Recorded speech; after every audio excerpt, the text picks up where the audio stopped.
Good morning class, welcome back to my YouTube channel Naveen Classes. Class first year में कल जो है कल के लेक्चर में आपको बताया जा रहा था कोर्स के बारे में कि कोर्स क्या होते हैं।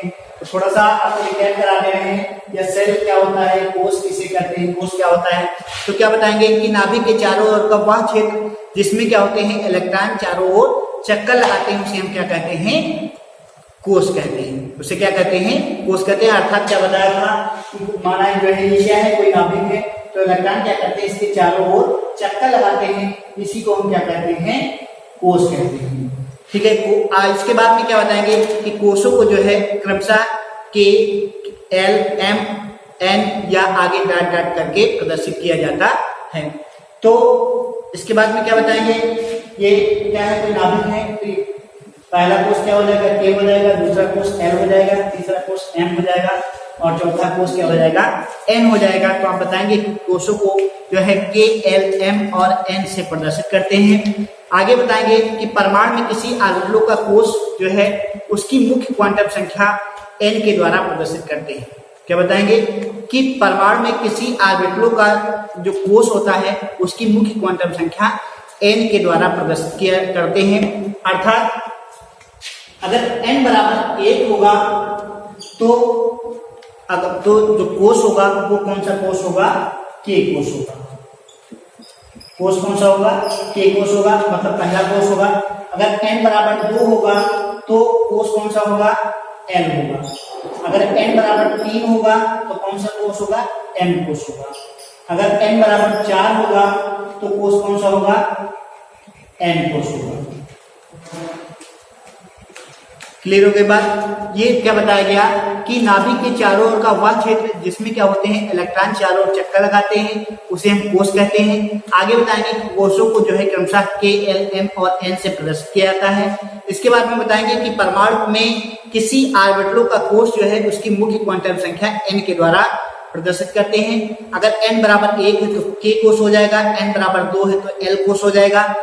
इसी तरीके से अगर n बराबर 3 है तो m और n बराबर 4 है तो n कोष हो जाएगा। इसके बाद में कोष के बारे में आपको कल बताया गया था। अब देखेंगे उपकोष क्या होता है या उपकोष किसे कहते हैं।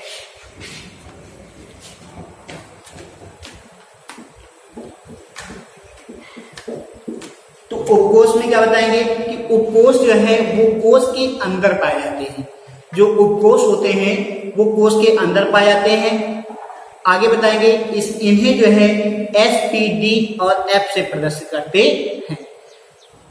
क्या बताएंगे, उपकोष कोष के अंदर पाए जाते हैं, इन्हें एस, पी, डी, एफ से प्रदर्शित करते हैं। अर्थात क्या हुआ कि के, एल, एम और एन क्या है, ये कोष है और जो उपकोष है अभी हमने आपको बताया कि उपकोषों को जो है एस, पी, डी और एफ से प्रदर्शित किया जाता है। तो के कोष के लिए उपकोष क्या होगा, एस होगा। एल कोष के लिए कोष पी होगा, एम कोष के लिए कोष डी होगा और एन कोष के लिए उपकोष जो है वो एफ होगा। तो ये तो बात हो गई कोष और उपकोष की। अब जो है अगला टॉपिक पढ़ेंगे वो है क्वांटम संख्या या क्वांटम संख्या।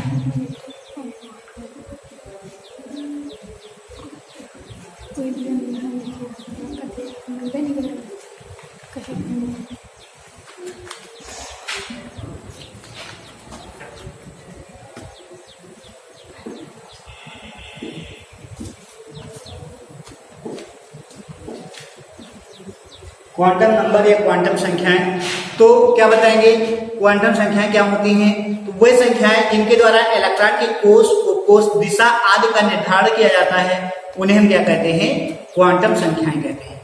क्या बताएंगे, वह संख्याएं जिनके द्वारा इलेक्ट्रॉन के कोष, उपकोष और दिशा आदि का निर्धारण किया जाता है उन संख्याओं को हम क्या कहते हैं, क्वांटम संख्याएं कहते हैं। उन्हें क्या कहते हैं, क्वांटम संख्याएं कहते हैं। तो ये बात क्लियर हो गई कि क्वांटम संख्याएं किसे कहते हैं। तो क्या बताएंगे कि वे संख्याएं जिनके द्वारा इलेक्ट्रॉन के कोष, उपकोष और उसकी दिशा का निर्धारण किया जाता है उन्हें हम क्या कहते हैं, क्वांटम संख्याएं कहते हैं। आगे बताएंगे कि क्वांटम संख्याएं जो होती हैं वो क्या होती हैं, 4 प्रकार की होती हैं। क्वांटम संख्याएं कितने प्रकार की होती हैं, 4 प्रकार की होती हैं। तो पहली क्वांटम संख्या जो होती है उसको बोलते हैं प्रिंसिपल क्वांटम संख्या या मुख्य क्वांटम संख्या।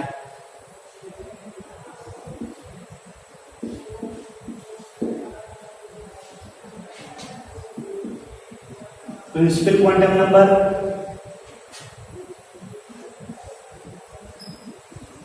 दूसरी जो क्वांटम संख्या होती है इसको बोलते हैं जो है द्विगंशी क्वांटम संख्या, जिसको इंग्लिश में बोलते हैं azimuthal quantum number. Azimuthal quantum number.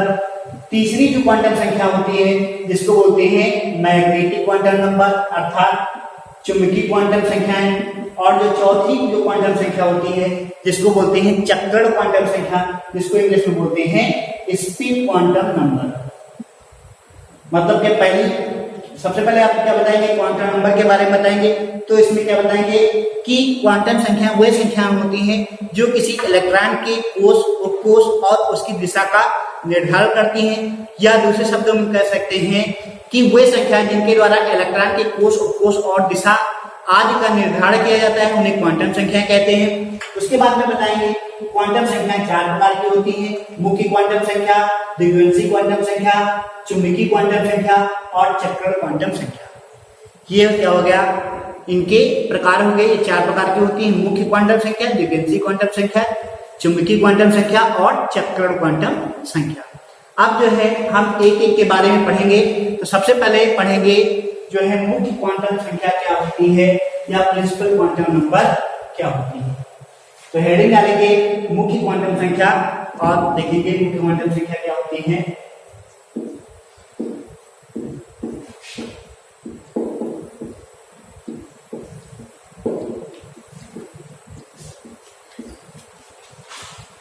तो मुख्य क्वांटम संख्या में क्या बताएंगे कि वह क्वांटम संख्या जो परमाणु के इलेक्ट्रॉन के मुख्य ऊर्जा स्तर या कोष को व्यक्त करती है उसे हम क्या कहते हैं, मुख्य क्वांटम संख्या कहते हैं।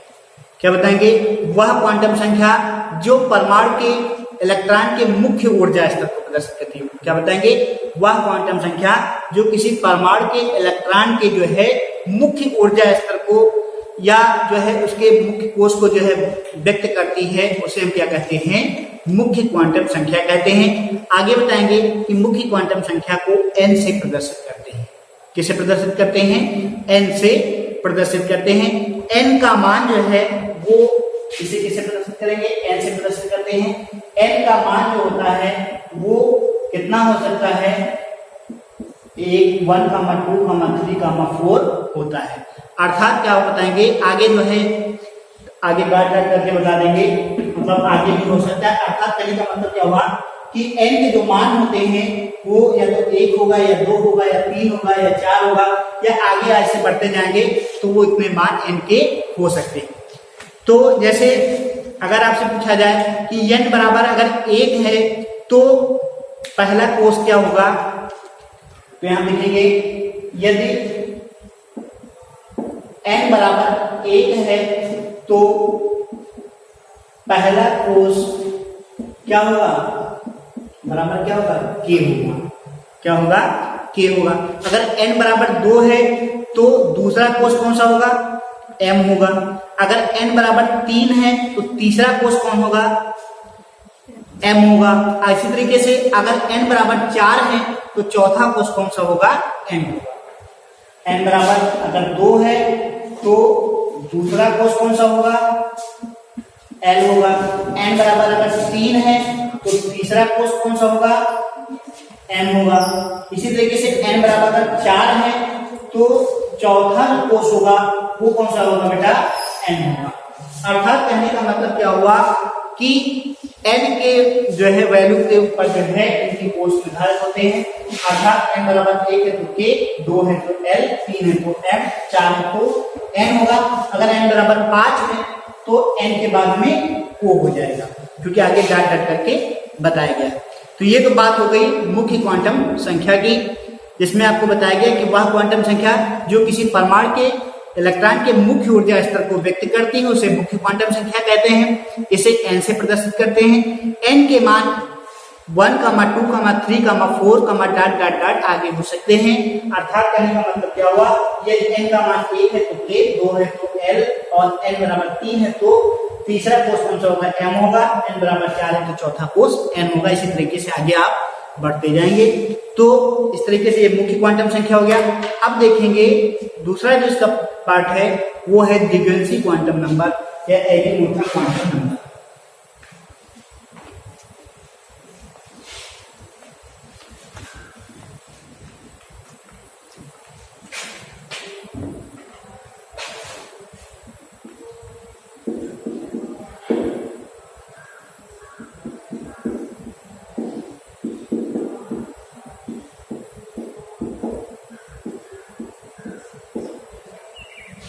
द्विगुणित क्वांटम संख्या में क्या बताएंगे, वह संख्या जो परमाणु के उपकोष या उप ऊर्जा स्तर को प्रदर्शित करती है उसे क्या कहते हैं, द्विगुणित क्वांटम संख्या कहते हैं।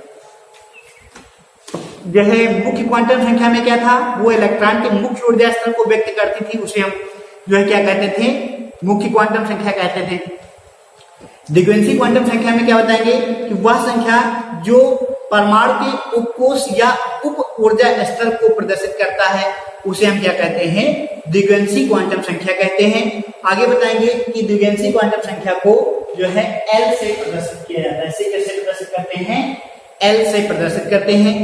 L का जो मान होगा वो 0 से n-1 होता है। आप देख देंगे L का मान 0 से n-1 होता है।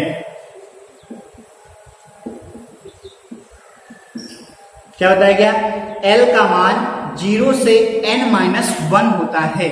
अर्थात कहने का मतलब क्या हुआ, यदि n बराबर कितना है, 1 है। क्या बताया गया, यदि n बराबर 1 है तो L बराबर क्या होगा बेटा, n-1। इतनी बात क्लियर हो गई। यदि n बराबर, यहां लिख देंगे, यदि n बराबर 1 है तो L बराबर क्या होगा, n-1। अब क्या करेंगे, n कितना है बेटा, 1 है, 1 - 1 इक्वल टू क्या हो जाएगा, 0 हो जाएगा। क्या हो जाएगा, 0 हो जाएगा। और अभी आपने बताया कि द्विगुणित क्वांटम संख्या में एक किसको व्यक्त करती हैं, उप ऊर्जा स्तर को व्यक्त करती हैं या उपकोष को व्यक्त करती हैं। तो उपकोष अभी हमने आपको क्या बताया था कि उपकोष जो है कौन कौन से होते हैं, S, P, D, F। अर्थात उपकोष 4 प्रकार के होते हैं, S, P, D और F। तो इसका उपकोष कौन सा होगा, S उपकोष होगा। इसका उपकोष कौन सा होगा, S होगा। तो कहने का मतलब क्या हुआ कि L का मान 0 से n-1 होता है। अर्थात यदि n बराबर 1 है तो L बराबर क्या होगा, n-1 होगा। और L बराबर कितना है, 1 है, तो 1 से 1 क्या हो जाएगा, माइनस हो जाएगा। तो कितना हो गया, 0 हो गया। तो इसका उपकोष कौन सा होगा, S उपकोष होगा। इसी तरीके से देखेंगे, यदि n बराबर 2 है, यदि n बराबर 2 है तो L बराबर क्या होगा, n-1। अब क्या करेंगे, यहाँ पे n की जगह पे कितनी वैल्यू रखेंगे, 2 रखेंगे। तो 2 से 1 माइनस हो गया तो कितना बचा, 1। तो इसका दूसरा उपकोष कौन सा हो जाएगा, P हो जाएगा। क्या हो जाएगा, P हो जाएगा। इसी तरीके से यहां देख लेंगे, अगर n बराबर 3 है तो L बराबर क्या होगा बेटा, n-1। n की जगह कितना रखेंगे, 3 - 1 इक्वल टू कितना हो जाएगा, 2। तो एक उपकोष कौन सा हो जाएगा, D उपकोष हो जाएगा। इसी तरीके से अगर n बराबर 4 है तो L बराबर क्या हो जाएगा, n-1। n की जगह पे कितना रखेंगे, 4 रख देंगे, -1। तो कितना होगा, 4 से 1 माइनस हो गया, कितना हो गया, 3 हो गया। तो ये उपकोष कौन सा हो जाएगा, F उपकोष हो जाएगा। ये बात क्लियर हो गई होगी। द्विगुणित क्वांटम संख्या में क्या बताया गया कि वह संख्या जो परमाणु के उपकोष या उप ऊर्जा स्तर को व्यक्त करती है उसे हम द्विगुणित क्वांटम संख्याएं कहते हैं। आगे बताएंगे कि इसे L से प्रदर्शित किया जाता है। इसके बाद में बताएंगे कि L के मान 0 से n-1 होते हैं। अर्थात यदि L जो है, यदि n बराबर 1 है तो L बराबर क्या होगा, n-1 होगा। और L जो है n इक्वल टू कितना है, 1 दिया गया है। तो क्या करेंगे, n की जगह पे 1 रख देंगे, -1 कर देंगे, तो क्या हो जाएगा, 1 - 1 इक्वल टू 0 हो जाएगा। अर्थात जो इसका जो पहला जो उपकोष होगा वो कौन सा होगा, S उपकोष होगा। इसके बाद में देखेंगे यदि n बराबर 2 है तो l बराबर क्या हो जाएगा n माइनस 1, अर्थात n बराबर 2 दिया गया है तो 2 यहाँ पे रख देंगे, माइनस 1 कर देंगे तो कितना हो जाएगा 1 हो जाएगा, और इसका जो उपकोष होगा कौन सा होगा, p उपकोष हो जाएगा। इसी तरीके से n बराबर 3 है तो कितना कौन सा उपकोष हो जाएगा, d उपकोष हो जाएगा, और n बराबर 4 है तो l बराबर n माइनस 1 करके 4 माइनस 1 हो जाएगा, और कितना हो जाएगा 3 हो जाएगा, और इसका उपकोष कौन सा हो जाएगा, f उपकोष हो जाएगा। तो ये तो बात हो गई द्विअंशी क्वांटम संख्या की। अब इसके बाद में देखेंगे चुंबकीय क्वांटम संख्या।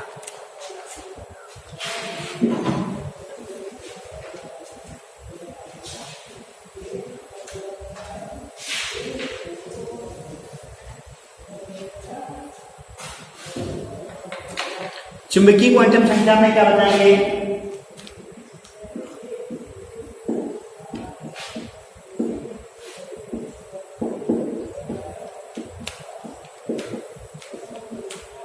चुंबकीय क्वांटम संख्या। तो इसमें क्या बताएंगे, वह संख्या जो कोष के ऑर्बिटल को प्रदर्शित करती है। क्या बताएंगे, वह संख्या जो है कोष के ऑर्बिटल को प्रदर्शित करती है उसे हम क्या कहते हैं, चुंबकीय क्वांटम संख्या कहते हैं। इसके बाद में बताएंगे कि इसे m से प्रदर्शित किया जाता है, और आगे बताएंगे कि m का मान l के मान पर निर्भर करता है, अर्थात m के मान के लिए l का मान जो है -l से 0 सहित +l तक होता है। क्या बताएंगे कि वह संख्या जो कोष के ऑर्बिटल को प्रदर्शित करती है उसे हम क्या कहते हैं, चुंबकीय क्वांटम संख्या कहते हैं। इसके बाद में बताएंगे चुंबकीय क्वांटम संख्या को m से प्रदर्शित करते हैं, किससे प्रदर्शित करते हैं, m से प्रदर्शित करते हैं। आगे बताएंगे कि m का मान l के मान पर क्या होता है, निर्भर होता है, अर्थात m के मान के लिए l का जो मान होगा वो 0 से जो है क्या होगा, 0 सहित -l से 0 सहित +l तक होता है, अर्थात n बराबर क्या होगा, -l से 0 सहित +l तक होता है। तो ये बात हो गई चुंबकीय क्वांटम संख्या की।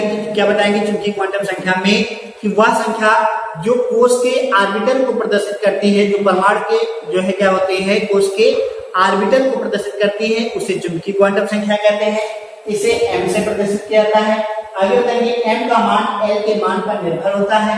उसके बाद में बताएंगे कि m के मान के लिए l का मान क्या होता है, -l से 0 सहित +l तक होता है। अब देखेंगे किस तरीके से इसका यूज होता है। तो बताएंगे यदि l बराबर 0 है तो m बराबर क्या होगा, आप देख लेंगे यदि l बराबर 0 है तो m बराबर क्या होगा, 2l + 1 होता है, 2l + 1। अब क्या देखेंगे, 2 × l बराबर कितना है, 0 + 1 क्या होगा, 2 को जब 0 से मल्टीप्लाई करेंगे तो क्या हो जाएगा, 0 हो जाएगा, तो क्या हो जाएगा +1, तो ये कितना हो जाएगा, 1 हो जाएगा। तो इसके लिए जो है m का मान कितना आ गया, 1 आ गया। इसी तरीके से इसका जो मान होगा वो कितना होगा, 0 होगा। इसी तरीके से यदि l बराबर 1 है, देखेंगे यदि l बराबर कितना दिया गया है, यदि l बराबर 1 दिया गया हो तो m बराबर क्या होगा, तो m = क्या होगा, 2l + 1। ये l है तो l बराबर कितना दिया गया है, 1 दिया गया है, तो 2 l की जगह कितना रख देंगे, 1 और +1, तो 2 × 2 और +1 = कितना हो गया, 3 हो गया। अब इसके बाद में देखेंगे कि यदि l बराबर 2 दिया गया हो तो इसके मान कितने हो जाएंगे, 3 हो जाएंगे। 3 मान कौन कौन से होंगे, -1, 0 और +1। यही कहा गया है कि इसके, अब देखिए इसके तीन संख्याएं आ रही हैं, ये कौन कौन सी हो जाएगी, -1, 0 और +1। तो यही इस मान बताया गया था कि इसके मान क्या होते हैं, -l से जीरो सही +1 हो गया। तो कौन कौन से मान हो गए, -1 हो गया, 0 हो गया और +1 हो गया। तो आज की वीडियो में बस इतना ही। आगे नेक्स्ट वीडियो में को पढ़ाया जाएगा। Thank you class.